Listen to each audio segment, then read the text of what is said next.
Assalamualaikum warahmatullahi wabarakatuh. Halo semuanya. Kami dari mahasiswa STAIM Paciran Lamongan semester 1 dari Prodi Pendidikan Agama Islam akan menjelaskan tentang klarifikasi hadis ditinjau dari berbagai aspek.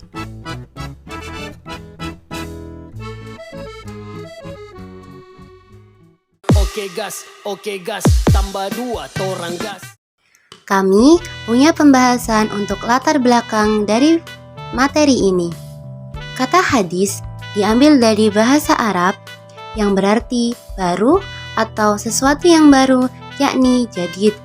Dilihat dari sumbernya, hadis dibagi menjadi 2, yaitu hadis qudsi dan juga hadis nabawi. Hadis qudsi adalah hadis yang secara makna datang dari Allah Subhanahu wa Ta'ala, sementara redaksinya datang dari Rasulullah Muhammad SAW. Sementara itu, pengertian hadis nabawi adalah hadis Nabi Muhammad SAW yang disandarkan secara keseluruhan kepada dirinya sendiri. Klarifikasi hadis dalam Islam melibatkan evaluasi dan pemahaman mendalam terhadap berbagai aspek yang mencakup 1. Bentuk asal, yaitu meliputi qauli, sifat asal hadis nabawi dan juga sifat asal hadis qudsi. Yang kedua, jumlah periwayatan, yakni mutawatir dan ahad. Yang ketiga, kuantitas, dan yang keempat, penisbahan. Kita masuk ke materi yang pertama, bentuk asal qauli dari hadis nabawi dan juga hadis qudsi. Hadis nabawi pada dasarnya adalah hadis Nabi Muhammad SAW yang disandarkan secara keseluruhan kepada dirinya sendiri, baik itu dari segi pelafalannya dengan bentuk ucapan, perbuatan, takrir, dan juga sifat-sifatnya.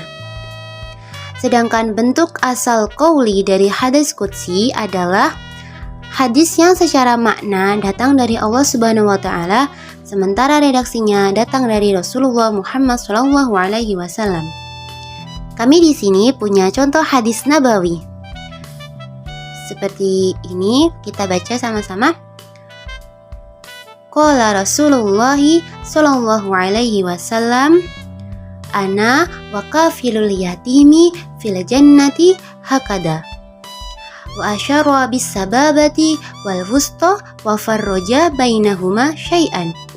Yang artinya, Rasulullah SAW bersabda, saya dan orang yang memelihara anak yatim itu dalam surga seperti ini.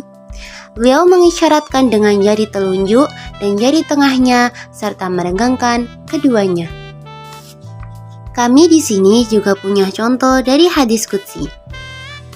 Kadzabbani qala Allah Ta'ala an Abi Hurairah radhiyallahu anhu anna an-nabiyya sallallahu alaihi wasallam qala la yu'idani kama bada'ani wa laisa ibnu adama walam yakul lahu dalika wasyatamani walam yakul lahu dalika fa amma takdzibuhu iyaya fa qawluhu attakhadallahu walada wa anal ahadus somadu lam alid awwalal khalqi bi ahwana alayya min i'adatihi wa amma syatmuhu iyaya faqauluhu.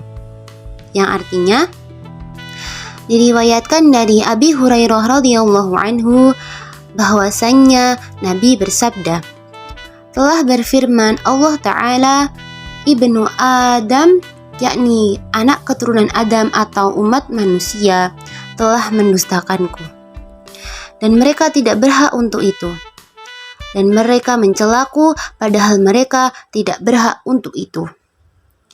Adapun kedustaannya padaku adalah perkataannya, dia tidak akan menciptakan aku kembali sebagaimana dia pertama kali menciptakanku, yaitu tidak dibangkitkan setelah mati. Adapun celaan mereka kepadaku adalah ucapannya, Allah Ta'ala telah mengambil seorang anak, padahal Aku adalah yang Maha Esa. Dan tempat memohon segala sesuatu, yaitu Al-Somad. Aku tidak beranak dan tidak pula diperanakan, dan tidak ada bagiku satupun yang menyerupai. Nah, itu contoh dari hadis qudsi. Masuk ke pembahasan selanjutnya, yakni sifat-sifat asal hadis nabawi dan juga sifat-sifat asal hadis qudsi. Sifat-sifat asal hadis nabawi. 1. Riwayatnya Nabi Muhammad. Yang kedua, tidak ada wahyu langsung. Yang ketiga, sanad, yaitu rentetan para perawi hadis. Yang keempat, klasifikasi berdasarkan keabsahan. Yang kelima, sumber hukum Islam. Dan yang keenam, penggunaan dalam fikih. Dan yang terakhir, ketujuh, pentingnya ilmu hadis. Selanjutnya, sifat-sifat asal hadis qudsi. Ada 5. Yang pertama, penyampaian oleh Nabi Muhammad. Yang kedua, isi kandungan. Yang ketiga, tidak dimasukkan dalam Al-Quran. Yang keempat, pemberian yang khusus. Yang kelima, keabsahan dan autentisitas. Pembahasan selanjutnya yakni mengenai jumlah periwayatan yang ada untuk setiap jenis hadis, baik itu hadis nabawi maupun hadis qudsi. Hadis nabawi diriwayatkan ada 4 untuk jumlah periwayatannya. Yang pertama dari Sahih Al-Bukhari, yang kedua dari Sahih Muslim, yang ketiga dari Sunan Abu Dawud, Sunan At-Tirmizi, Sunan An-Nasai, dan Sunan Ibnu Majah. Yang keempat, Musnad Ahmad Ibnu Hanbal. Untuk jumlah periwayatan hadis qudsi ada 2 pendapat. Yang pertama, menurut Imam Ahmad Ibnu Hajar, ulama yang mensyarahi kitab hadis Arba'in An-Nawawiyah, jumlah hadis qudsi lebih dari 100 hadis. Yang kedua, Imam Al-Munawwir dalam kitabnya Al-Itofatu As-Saniyah bil Al-Hadisi Al-Qudsiyah menyebutkan jumlah hadis qudsi sebanyak 272 hadis. Sekarang, pembahasan mengenai kuantitas hadis nabawi dan juga hadis qudsi. Ditinjau dari segi kuantitas atau dari segi jumlah kuantitasnya, dari beberapa ulama, di antara mereka ada yang mengelompokkan menjadi 3 bagian, yaitu 1. Hadis mutawatir, 2. Hadis masyhur, dan yang ketiga hadis ahad. Penjelasan tentang hadis mutawatir. Berikut adalah syarat-syarat hadis mutawatir. 1. Hadis mutawatir harus diriwayatkan oleh sejumlah besar perawi dan dapat diyakini bahwa mereka tidak mungkin sepakat untuk berdusta. Yang kedua, syarat keseimbangan antara perawi pada tobaqat pertama dan tobaqat berikutnya. Syarat yang ketiga, berdasarkan tanggapan panca indera. Nah, hadis mutawatir ini ada macam-macamnya, dibagi menjadi 2. 1. Hadis mutawatir lafzi, dan yang kedua hadis mutawatir maknawi. Sekarang pembahasan tentang hadis ahad. Hadis ahad secara garis besar oleh ulama-ulama hadis dibagi menjadi 2 macam, yaitu hadis masyhur dan hadis ghairu masyhur. Apa itu hadis masyhur? Hadis ini dinamakan masyhur karena popularitasnya di masyarakat walaupun tidak mempunyai sanad sama sekali, baik berstatus sahih maupun dikatakan dhaif. Dan apa itu hadis ghairu masyhur? Hadis ghairu masyhur yang dikemukakan oleh ulama ahli hadis digolongkan menjadi 2 macam, yakni hadis asis dan hadis gharib. Pembahasan yang terakhir tentang penisbahan hadis nabawi dan hadis qudsi. Yang pertama, hadis nabawi dinisbatkan kepada Nabi Muhammad SAW.